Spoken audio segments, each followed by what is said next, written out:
Uh, okay, I'm panicking. So Remember, we just did this yesterday, so you'll be okay. right, I like adventure games. So What's an I was adventure like, game? you should make one. This you do a lot of pointing, a lot of clicking. It's very, very complicated. Don't we don't need it.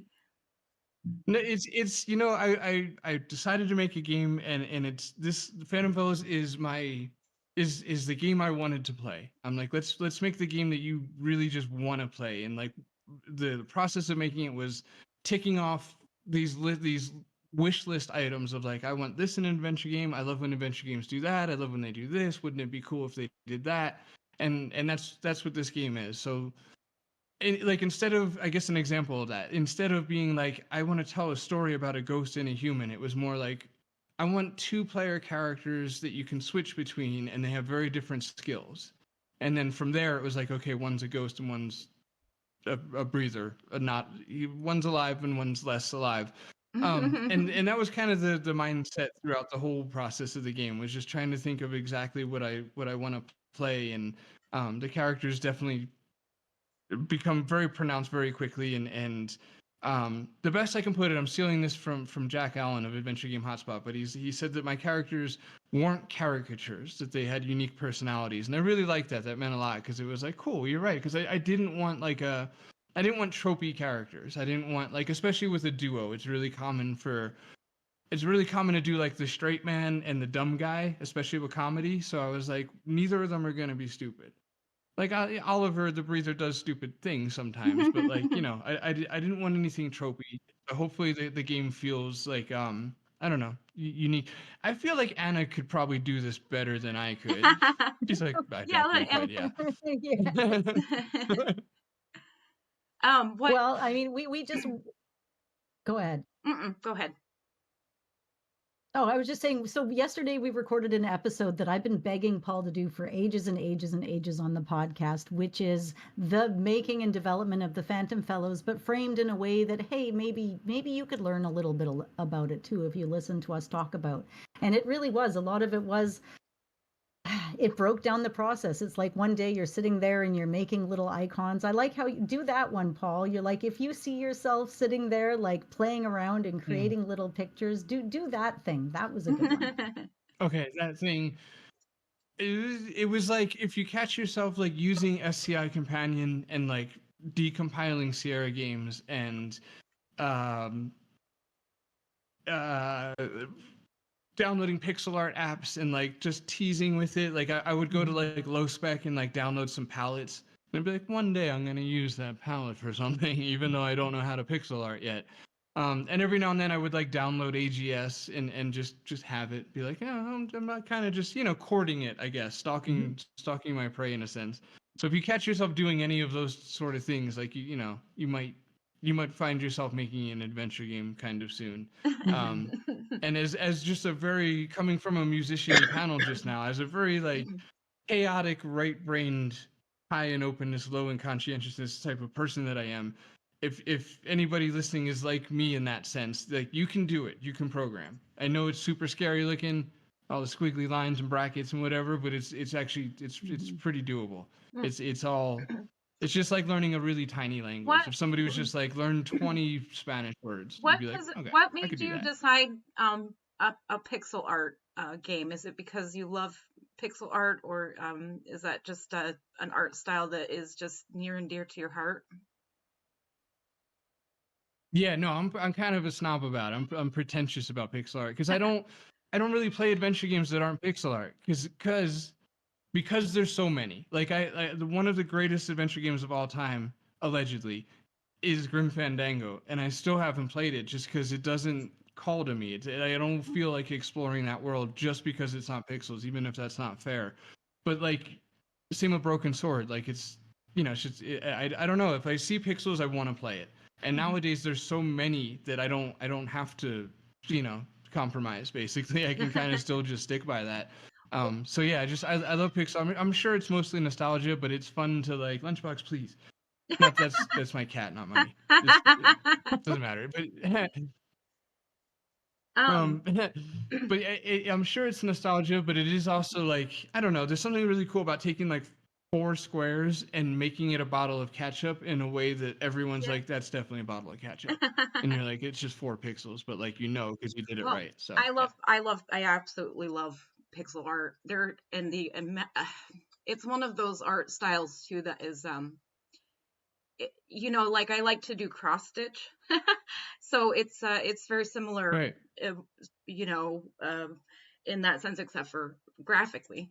I just find it inc- absolutely incredible. Some of the, your Mm-hmm. art style, Julia's art style, how the different art styles that it's pixel art, right? But what Mm-hmm. color palettes are you using to make? I said, Mm-hmm. a ketchup bottle, right? Well, that ketchup bottle can look like Right. 10 million different ways depending on like what what right. what the style, what the color palette is, et cetera, et cetera, et cetera. So it definitely is one of my favorite um ways to play a game as well because of that. So, and I was gonna ask what's some of. Cross stitching is like, Oh, go ahead, Anna. oh, I just want to interject and say cross stitching is the cigarettes of the drug world. I mean, you're starting with just a little hit of nicotine. The next thing you know, you're making a game. That's the heroin. Oh That's yeah, the there that's you the go. it just hooks you in, and yeah, then what you're stuck. what's Falls into the hard stuff now. so what's some of your you've mentioned loving pixel art games. What's some of your inspirations for your game, or just what's some of your favorites in general? I mean, it's definitely all the classics. Like favorites of all time would be like Space Quest 3 and Colonel's Bequest and Gabriel Knight and Larabo 2 and Gold Rush. Can't forget Gold Rush. It'd be so mad Yes. at me if I didn't It mention should it have right been now. first. You'd be in Mm. Yeah. trouble. um, the all the Jedi games as far as like modern stuff, Grundislav stuff, like a Golden Wake is an awesome. I feel criminally underrated game that Grundislav did. Yeah, that's what I said. Okay, Francisco. Francisco, yeah. I love his games. I love Dave's games. Um, Joel Clifftop, who Yes. did Kathy Rain and Whispers of Yes. a Machine. Yep. And then Thimbleweed Park. It was huge. Thimbleweed Park might have been the one that like just shoved me out over the ledge. Where I'm like, I'm doing this. As soon as I saw their lighting effects, I'm like, okay, That's Gary yeah, Winnick art. Yeah. Gary did the art for yeah, probably and also probably my favorite LucasArts game is Loom. So, and that's yeah. Mhm. yeah, it's gorgeous, and that reminds me to shout out because Octavio Navarro helped on Thimbleweed Park, and Yes. he has a bunch of like short a horror series called Midnight Scenes, Yes. Mhm. and they're really cool and very inspiring, and they're Octavio, pretty chunky too. So when I was starting out, I was looking at his. he's really talented too. There you go. Yeah, Yes. And you yeah, liked the chunky style, is what you're saying. yeah. I do. I really. I Chunky honestly, pixels. I picked chunky because I was just intimidated. I was scared of anything higher, like VGA resolution. I was like, that's probably harder because there's more pixels. And in hindsight, I don't think I was right. I don't think you can really measure it that way. Like there's a difficulty in really low resolution because again, you're trying to get things to read using like I don't know. One of the more difficult things I had time with was a telephone, and it's like 16 pixels, and it has to be definitively a telephone, like an 80s Right. telephone, rotary phone. So there's difficulties with low resolution, but there's just a different set of difficulties with the anything higher too. So, but yeah, I definitely wouldn't leave. I'm gonna stay with this resolution. Because you have to make the And cat, ketchup sorry. bottle look like a ketchup bottle.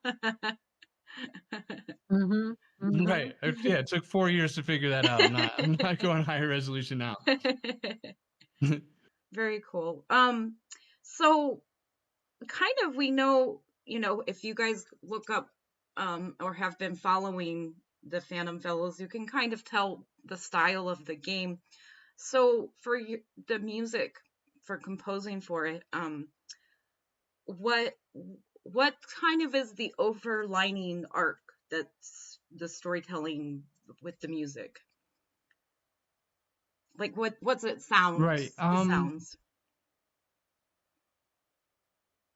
Right, good question. It's probably the initial idea was to match the visuals with the music. So basically, it was like let's keep the visuals pretty spooky, um, moody, I guess you could say. So I was like, let's err on the side of spooky as far as the music's concerned. But the game is mostly a comedy. Um, like it's not just like jokes, relentlessly jokes. Maybe it arguably is. I don't know. But the point is, it's Situational more than humor. It's not right, right. per se. Yeah. That's yeah. First and foremost, you're right. Because I've Mhm. never been the type to be like, tell me a joke, I'd freeze. Like I don't have a joke. I don't know how to Mhm. joke. No That's chickens the are difference. crossing your road. Why my comedy? Yeah. But but the music is like an ambiance, a spooky kind of ambiance. But I tried to bring in like some playfulness. I guess is the best way I could really put it. Just even if even if it's almost like in a trickster kind of sense, where just like fairy voices that tease you in like the left side of the track or anything to just keep it kind of from taking itself too seriously because Mhm. at the end of the day it is a comedy, so Cool. it is a weird tightrope. I've never had to explain this before, as I'm sure that's painfully clear now, but yeah, it's like the foundation is like spooky and moody, but with just a little bit of playfulness. Fun. So, all right. Yes, Well, hopefully, yeah. well, we look forward to the release date. Again, that's Friday, September 27th is when that comes out. We'll Mhm. be doing a big thing in Guild for it, of course, and I hope it just Ladies' night too. ladies' Woo woo night, woo. Mad Libs, all the things, and we look forward to it and to supporting you, Paul, and obviously most obviously people in here better be also subscribed to the podcast. This is your hosts right here in the flesh, well, sort of in the flesh, but you can see them, and, Paul Corman and Anna Vigu, and but anyways, Yeah, they thank. don't get to see us too often. I know we need to see you guys more often. But I know, we're terrible. We're gonna get better. We're gonna get better. We'll get but out there. but anyway, thanks for coming in. Well, thank you. Sorry everybody left for your segment, Paul, but I hope you had a good time. I And did. so I'm gonna and anyway, yes, support Fan and Fellows, support. I also I was saying in the chat, Paul, I've also been a fan of your music, the Volume Remote. So I hope people go to the also to Paul's Thank you. Bandcamp and check out some of his music, because we have a couple weeks before the game releases, so go It's listen to just some darn music good. now. But, Mhm. all right. Awesome, thank you. I'm gonna say one last thanks to everybody that came in. And this entire stream has been in support of the King's Chill Volume 3, which is live on Digger's Factory right now. I think there's like 30 days or something left. You do have some time, but go buy it. Get this beautiful thing on Creations on vinyl. Um, Thanks to Mike Pumphrey, Eric Elsom, Trolls Plymart, John Paul Sackford, and Sarah Kelly for that project. Amazing people. And then our guest composers in Robert Holmes and Ken Allen, Dan Polakar, and then, of course, Paul Corbin. And thank you so much again for helping host Anna Vigo. You're amazing. She's been the link lady for me, and I just can't thank her enough for everything. So, and thank you guys for coming You're my in. girl. and, and thank you Thank guys. you. We got to do it again. And thanks to everybody that came in and chatted and stopped in. You guys are incredible. And I hope everyone had a good time. And that's it. I'm gonna end the stream with Sarah's last banner, basement, and play Basement Boogie. So, okay, goodbye. Cool. Bye. Bye.